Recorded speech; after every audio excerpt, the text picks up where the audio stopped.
Hello, everyone. Welcome. Welcome to Metaphysics and Spirituality with Reverend Dr. Tracy Cox. I'm your host, Reverend Dr. Tracy Cox.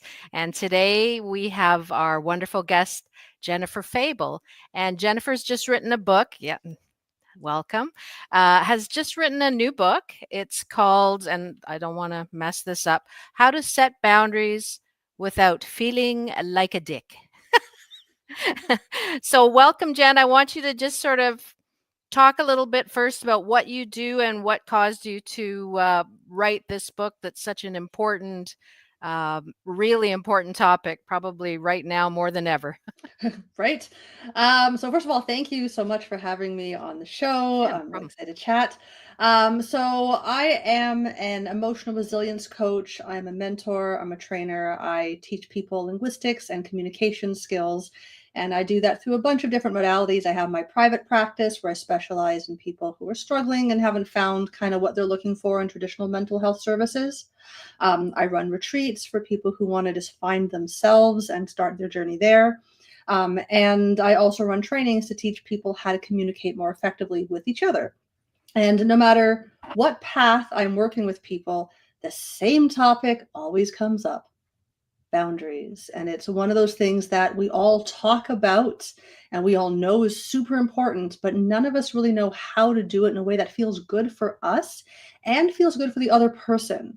Yeah, Right? We tend to kind of brace for impact. And so we resist the idea of boundaries, and when we learn how to use better language to back up how we share our boundaries, it becomes a conduit for connection versus a conflict or a fearful situation. So that's kind of how I came to this. People have been asking me for years to put what I talk about in my trainings and in my one on one work in a book to make it more accessible. So I did that. And I called it this because that's how I felt about it. I yeah, didn't, right? exactly. It's so easy for people to take it the wrong way because they're so used to looking for a yes all the time. And when somebody comes with firm boundaries, a lot of the time it kind of rocks their world because they're not used to it. And I come to this, I work as a spiritual life coach. Um, I have a lot of clients that have suffered narcissistic abuse. So that seems to be my specialty. Maybe there's an epidemic of narcissists. I think that a lot of things get lumped under narcissism that aren't necessarily uh, classic or textbook. But once people learn to set boundaries with a narcissist, it can kind of show them the true aspects of that person.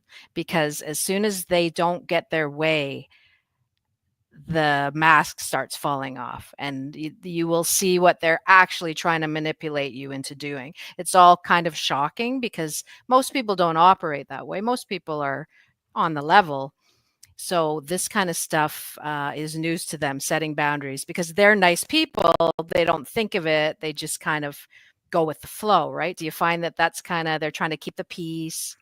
Yep, actually, the first part of my book is all about figuring out how nice you are. And I talk about how being nice basically means being a doormat and letting people walk over you. And what I'm teaching is how to be compassionate. It's very nice for me to say nothing to keep the peace. That's really nice of me. And people will like hanging around me because they always get their way. That's right. And I'll slowly erode from the inside out and make myself irrelevant in my own life. And so That's boundaries right. aren't about the other person at all. Boundaries are about knowing where I am, where my space and place is in the universe, where I end and where I begin physically, mentally, emotionally, spiritually.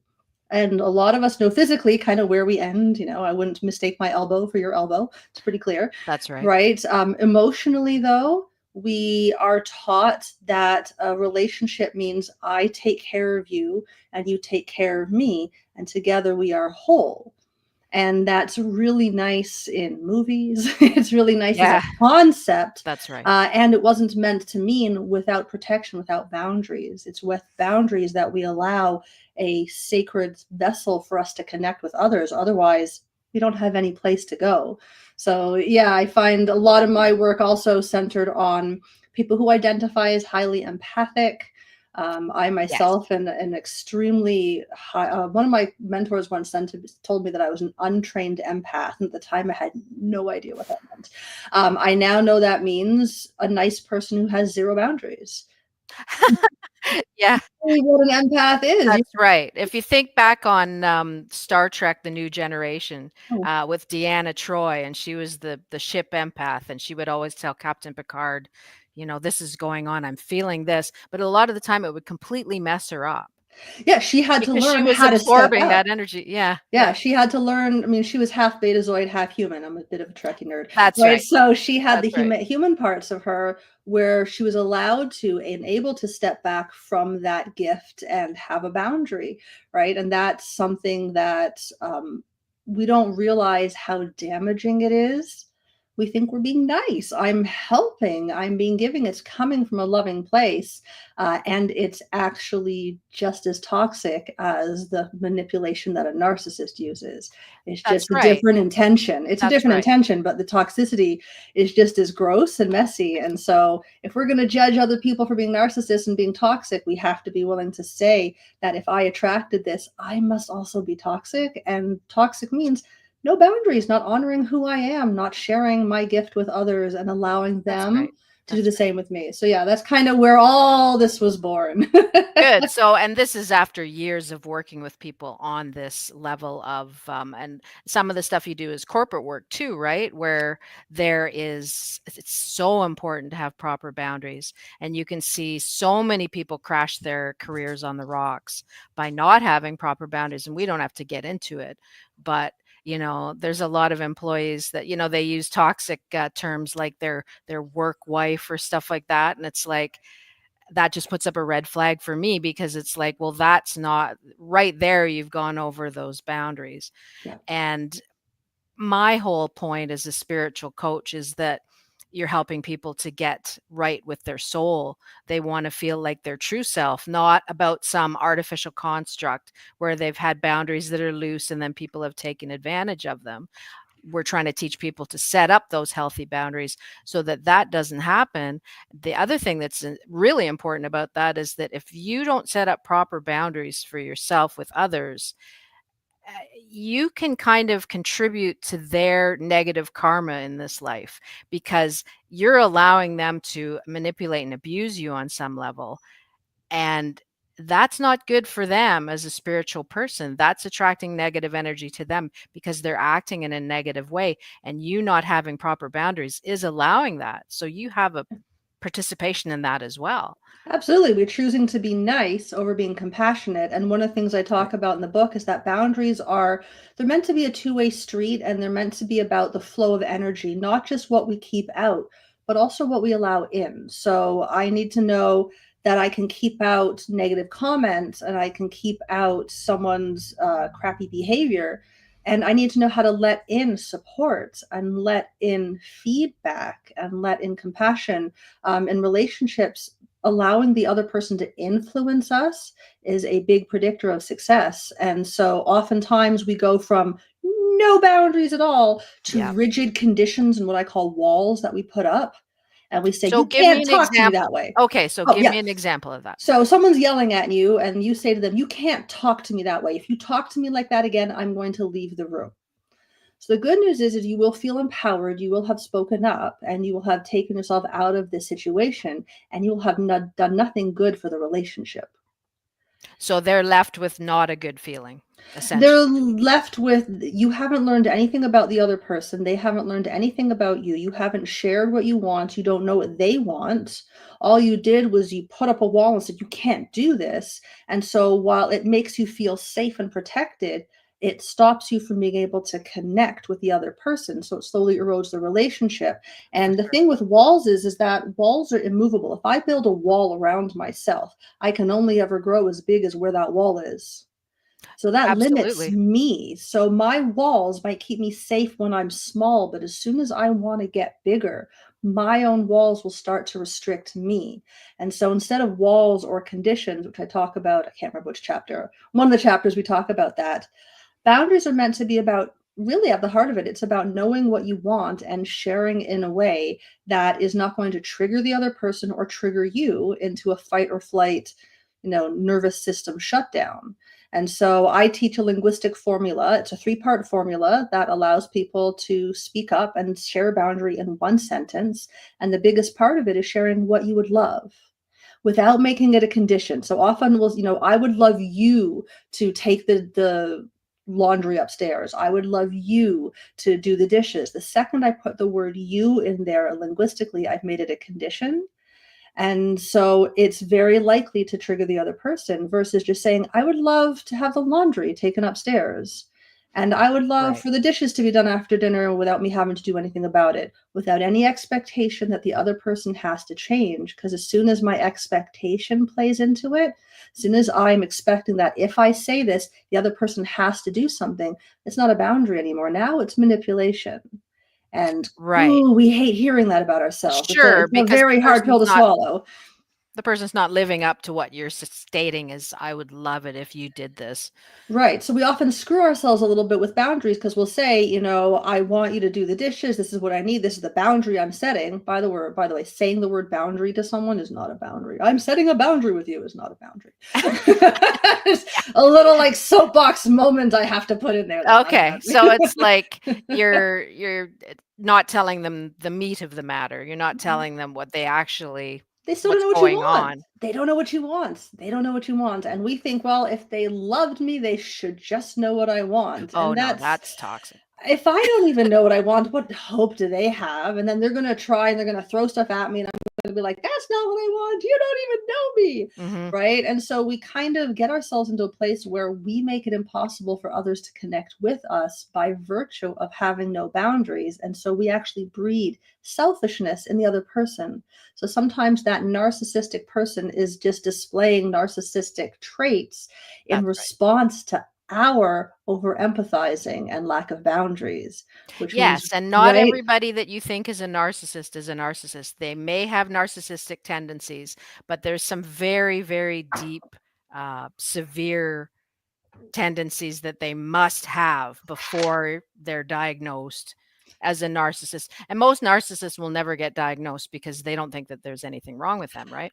No, Yeah. with a mental health disorder, the person suffers. With a personality disorder, the person's fine. Everyone else around them suffers. And what's interesting, though, is the narcissist empath dynamic is the one that's the most famous and why they attract each other. And I always find it interesting because empaths, and again, being one, will say that we're special star seeds who are here to elevate the consciousness of the Oh, planet. yes. But then tell other people that they're being a narcissist. I'm like, that's pretty narcissistic. That somehow we're above reproach because we're special star seeds. Like sure we are, as is the narcissist. They are also a special star seed, also here to That's help right. We're all elevate the God's consciousness children. of We're the all God's planet. children. Yeah. Yeah, right. So the Yes, most we are. narcissistic thing we can do is say, oh, it's the other person's fault and make ourselves the victim. And so my book is about giving people practical tools to stop feeling like a victim and stop making themselves the victim of everyone else's potentially shitty behavior, but sometimes just Yep. behavior. Yeah, that Sometimes just makes sense. behavior. Yeah. Now, I have a question. You were saying that you do retreats with this kind of information. So, when you do a retreat, how do you find that people that they break through when they have kind of an aha moment? Like, does it take a while through the retreat, or do people come in knowing where they're kind of where the nerve is, that if you get on it, they go off? Do you know what I mean? Like, I do. In the coaching world, we have a saying, we'll say things like, if you can name it, that ain't it. So people will come into the retreat believing they know what the problem is, and they're pretty certain they know exactly what they need to work on that weekend. And often the breakthrough is realizing that that wasn't it at all. that right. that So wasn't it at but all. they'll discover something else about the situation, right? Like you will find 100%. that all of a sudden the light bulb will come on.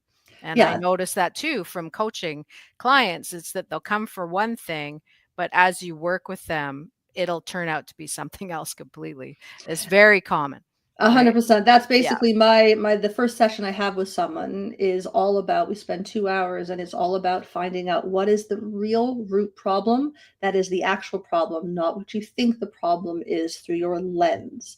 And so in that one session, we figure out what the actual problem is and how it's been showing up in every single area of this person's life, way long before their ex or their whatever that brought them in. Right. And so that one session alone helps them figure out what's going on. And then I have different tools that I use to help create what we call conscious unconscious integration. So what I like to say is how to bridge the gap between your head and your heart, right? How Right. to not just know in my head that boundaries are a good thing or that I can heal, but actually feel in my heart what it is to live in that space. So that's where my coaching comes in. Yeah. Okay, Yeah. that totally makes sense. So in a 2 how long would a retreat be? Like, would a couple days or My retreats are so I've run 3-day retreats. I've recently increased it to 4-day retreats at the Okay. request of people constantly asking, and I ran it, and it was so much fun. So you come on the Thursday evening, leave on the Sunday by noon, and the entire retreat is designed to take you to and through a breakthrough. And so I talk about this information in the retreats through the lens of the chakra systems. Sure. But I talk about the chakras through the lens of developmental psychology because that's my background, and how to use the chakras not just as a, we like to hide in the land of love and light, and it's wonderful up there. It's beautiful, and we chose human bodies for a reason. So how to use the chakras not just as an escape to love and light, but how to bring that love and light into yourself, and how to use Sure. the energy in your own body, which is our emotions, to actually start to move what we need out of the way and connect with the divine intervention that is always there, but that gets skewed by our stupid thoughts and stories in our Absolutely. head. Absolutely. Yeah. Now I do, I'm a Reiki master teacher. I do a lot of Reiki training. I write for a couple websites and it's all kind of we're trying to get to the same place, but with different modalities. And it's just like 100%. what people connect with is what will help them.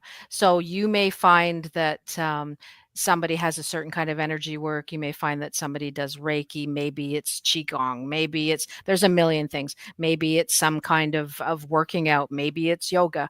There's just a million ways to get to that place. Yeah. And so it's so important to remember that no matter how blocked you feel or overwhelmed with people wanting things from you, and that's where I find a lot of people are almost break down is that they are so tired of having everybody at them all the time. And, especially caregivers. Um, it's very difficult. Somebody like my age where, there's older parents, but then there's children as well.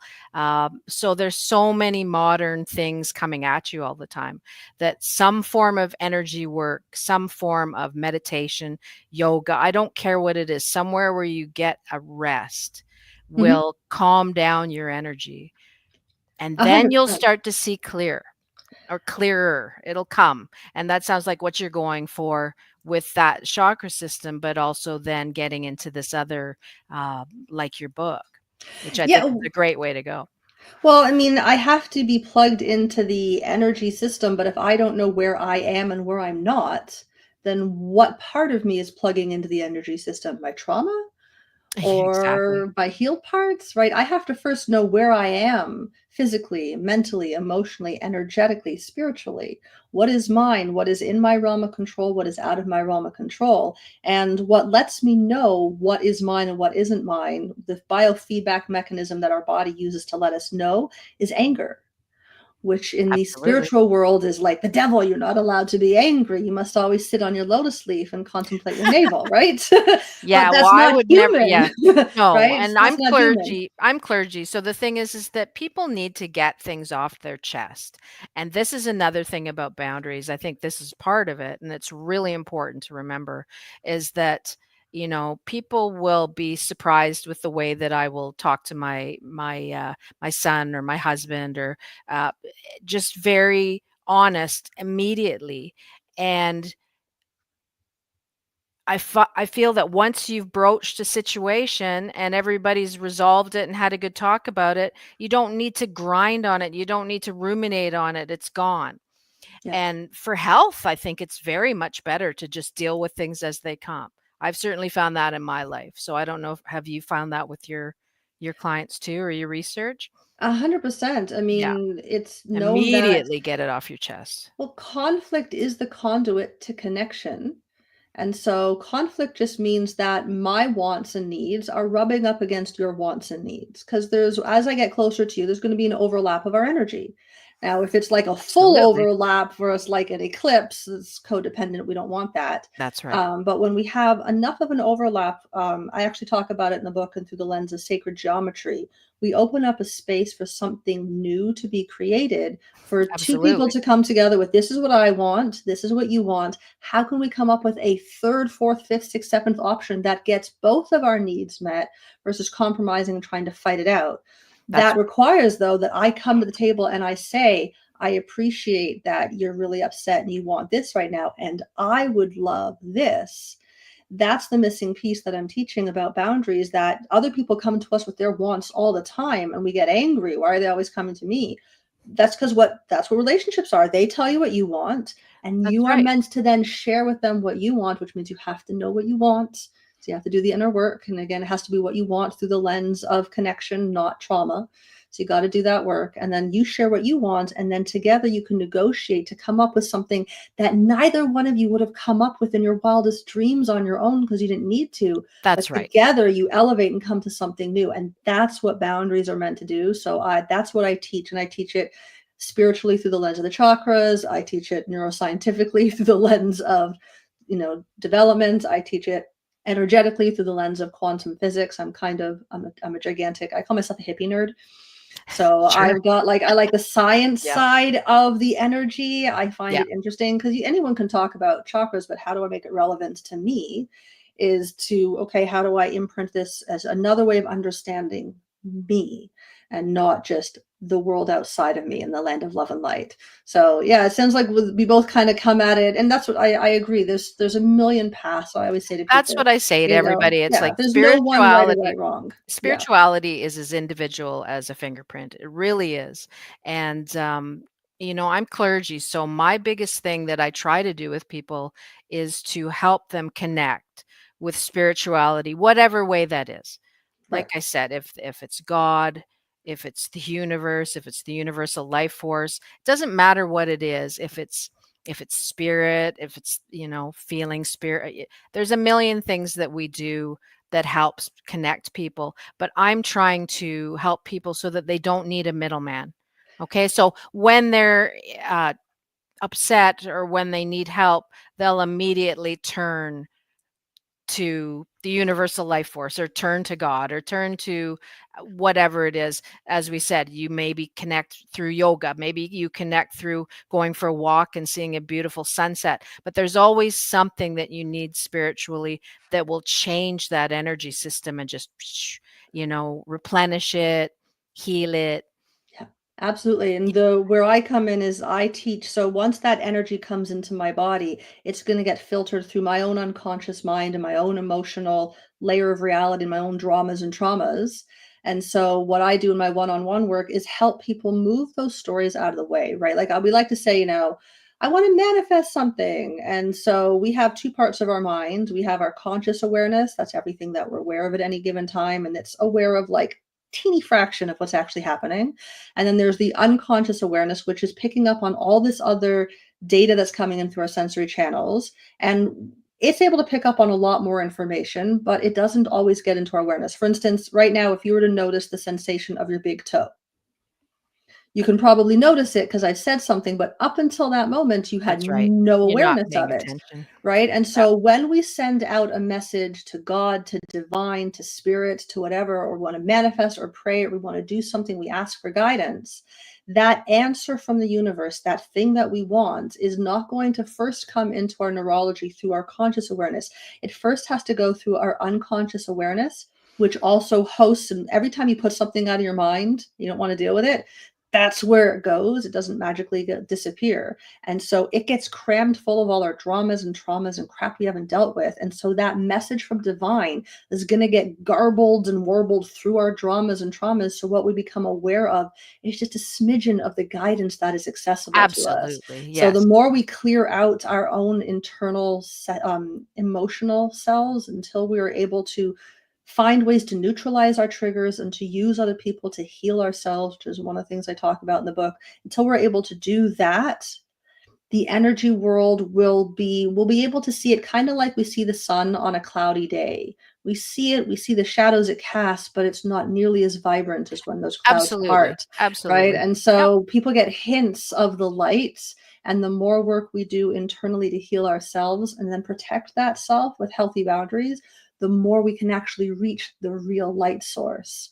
So it's Absolutely, and it's yeah, years, it can be years. I mean, I got my first Reiki attunements, it was like 1992, so that's many years ago, it and can be. I will say that in my private work, I can get people there in my 6-month program. In 6 oh, months, I can sure, get that's them not there, my point. That's yeah. not No, my I point. know. I'm saying, like, it doesn't have to be That a wasn't my point. long My journey, yeah. point is that it doesn't matter how long you've been studying, as you're saying, it could be 30 years, it could be 3 months. If you're in a place where you are connecting in some way, it is gonna clear your energy.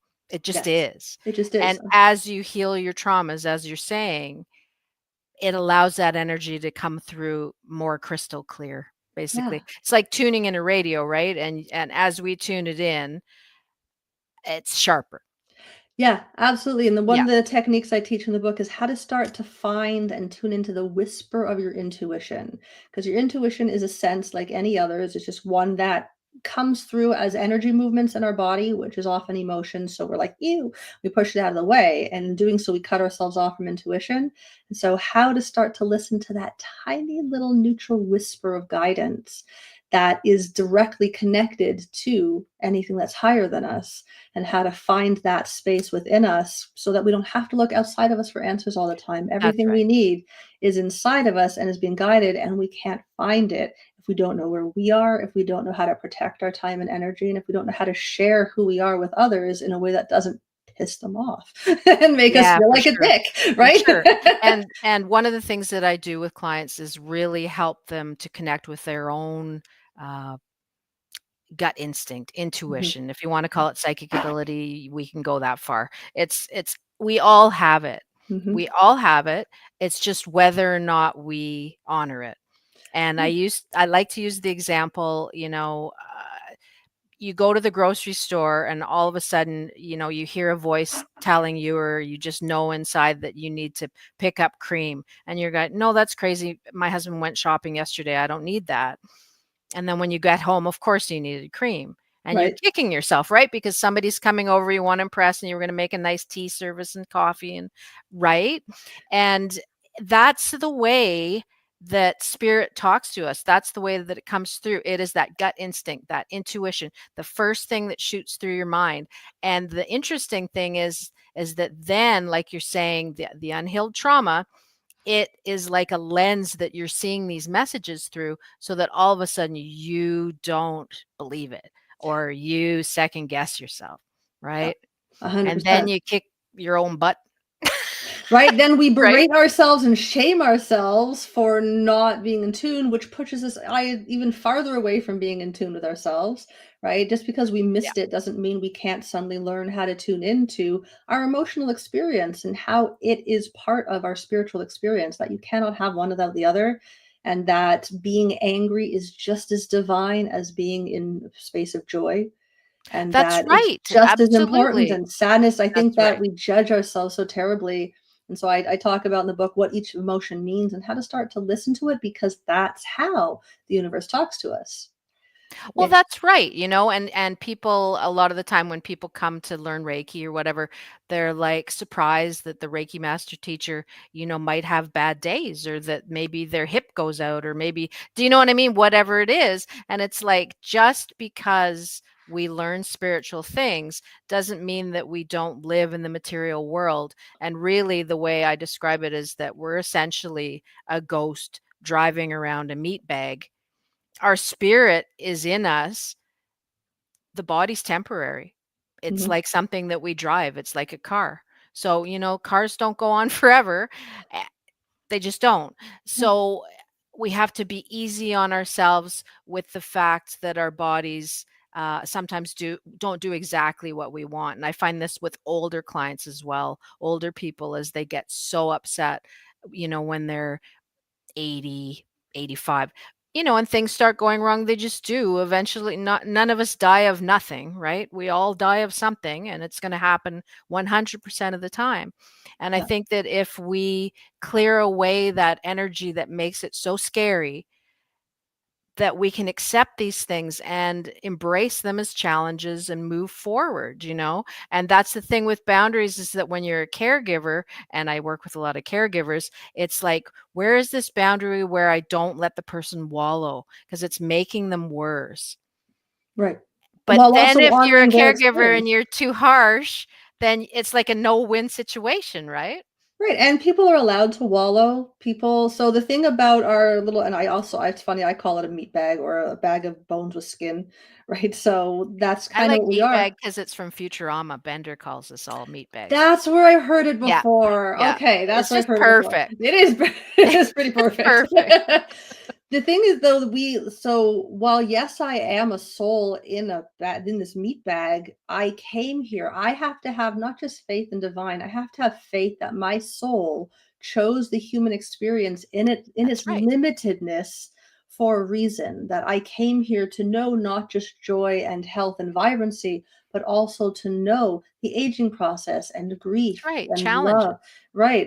I Mhm. came here for the duality, even on That's right. days when I'm really pissed at my soul for having chosen this reality. I have to trust that it knows better. And we That's all want right. to learn like divine lessons. Like, I want to learn the divine lesson of forgiveness.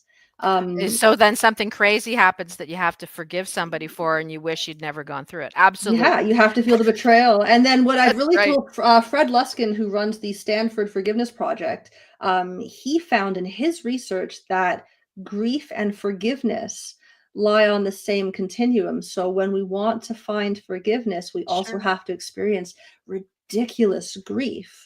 And that it is the resolution of grief is finding that forgiveness. And I think that our little meatbag selves forget about the duality that we Yes. chose, Yes. and we I have think so too. duality, and our meat bags need boundaries. They need to know where Yeah, they and there's a lot of the time, are. because forgiveness really does cut the cord that chains you to the situation that you can't forgive Yeah, the person for. It really yeah, does. yeah, And we give people forgiveness for ourselves. We don't have yeah, to have anything to do with that person ever again. They can be gone, they can be dead to us, whatever it is. But that forgiveness really is for ourselves. And it's funny because I try to get people to do that. And for some people, they just can't do it because something so horrible has happened that they just can't go there. But then what I do is an exercise where we send forgiveness, love, healing to all of humanity, to everyone on earth. And so just by default, that person's going to be in there, right? right, And it still works. So they yeah, don't have to think about that jerk. They can think about everybody else that they love, and that just all of humanity. Let's just pull together. And I mean, I do this a lot because I just want peace on earth. I don't want everything that's going on now. Like we talked about, we're Trekkies. So it's like, I want it like Star Trek. I want it like everybody pulls together, and, war and fighting, it's not even on the table anymore. Wouldn't that be great? Everything's settled through diplomacy, peace. right. We all pull together. I think it's because they're able to beam themselves into places. I feel like a lot of humanity's problem is waiting in lines getting through airports. Sure. Yeah. I Yeah. think once we get rid of that and we can just beam ourselves places, humanity will be so Well, much who knows? happier. With everything that Elon Musk is doing with SpaceX, you just never know what else he's working on, right? We don't They've know. talked about whether or not that's possible, and the science of Who it, we knows? don't have access to it yet, but I'm Sure. hopeful that would be Yeah, you lovely. never know. You never know. But the whole thing is that forgiveness, that energy of sending it to all of humanity, it does so much. It does so much for our own energy of the body, our own spirit, and it's just a fantastic way of getting around people's ability to not forgive somebody, right? Right, and what I love is in every forgiveness dynamic, there's 2 people, and we focus my dog's, like, gonna kick all my It's pillows off in the cute. background, she's He's having fun. cute. Or That's she's cute. Stella. Hi, Stella. In forgiveness, there's 2 Her head people, came so up. we focus on, like, forgiving the other person. Even if I can't forgive the other person, I can forgive myself for putting myself in that situation. Exactly. And Yeah. in that world where I'm sending love and forgiveness to the whole world, it's really good to also know that I'm also in it as That's well. right, and And I I think always make that's sure what's they so know that it's yeah, for themselves too. It's yeah, every I single think it's really person in powerful. humanity. Yeah, yeah. Yeah. Yeah. So why don't you give us one more time? Tell us what you do in your book. And it sounds great. Everybody should pick it up and then they'll know how to set boundaries and have a happy life. Yes, absolutely. So the book is called How to Set Boundaries Without Feeling Like a Dick. That's what it's about. It is currently available on Amazon, on all different in all different countries. You can find the link there. If you want to get more information on it, my website is. I have the website that's going across the screen is my coaching website. But if you go to my other website, it's btgwellness.com. So BTG stands for Bridge the Gap between your head Good. and your And heart. So it's in the explainer for it's in these the yep. videos too. So if you go there, you can find the little thing, get my book. And once you purchase the book, if you go back onto my website and fill out the little form, I will send you a downloadable guided meditation to work on your energetic boundaries, Oh, which I that talk sounds about in good. the book. But you get the meditation, and you will also get access to a downloadable workbook to help you work through the activities in the book. Great. Well, And so, thanks so much for coming on, Jen. I my really pleasure. enjoyed this discussion. Thank you. We're on the same page about the way that we want to help people. And I think that as we kind of, the love and light is so prevalent now, but a lot of it needs to have kind of the more practical basis. And I Yeah. think that's what we do. And, Yeah. my website's reverend.drtracycox.com. People can reach out there anytime. I do spiritual coaching with people, Reiki training, Reiki sessions, whatever. We just want to help you hit that universal life force, hit that divine, and get that energy flowing. And let's all make a great world. Let's all pull together. Everybody Uh, healed, every peace. I'm going for the whole enchilada. Yeah, 100%. One of the things I tell people is I shine my light so bright, I ignite the light in others. So if we want to add light into the world, we have to make sure that we know our light and shine our light. That's right. That's Beautifully what brings said. light. Very nice. Okay, so thanks everyone for joining us and Thank have you. a fantastic day. Bye bye.